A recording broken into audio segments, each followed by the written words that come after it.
تمہارا نبی صلی اللہ علیہ وسلم کے ساتھ کوئی تعلق نہیں۔ لست منہم فی شیء، میرے محبوب آپ کا ان سے کوئی واسطہ نہیں، کوئی واسطہ نہیں۔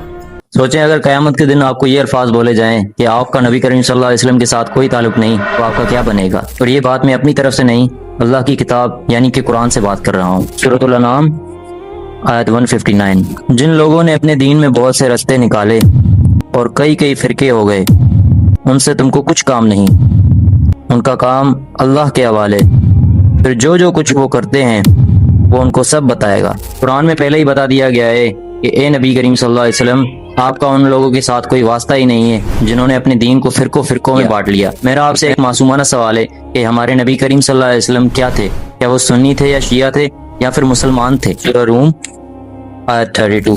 مومنو، اسی اللہ کی طرف رجوع کیے رہو اور اس سے ڈرتے رہو اور نماز پڑھتے رہو اور مشرکوں میں نہ ہونا، اور نہ ان لوگوں میں ہونا جنہوں نے اپنے دین کو ٹکڑے کر دیا اور خود فرقے ہو گئے۔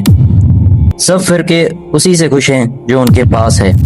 قرآن میں بار بار اللہ تعالیٰ فرما رہا ہے کہ اے مومنو، اللہ سے ڈرو۔ یہ آپ کو دھمکی دی جا رہی ہے کہ خدا سے ڈرو۔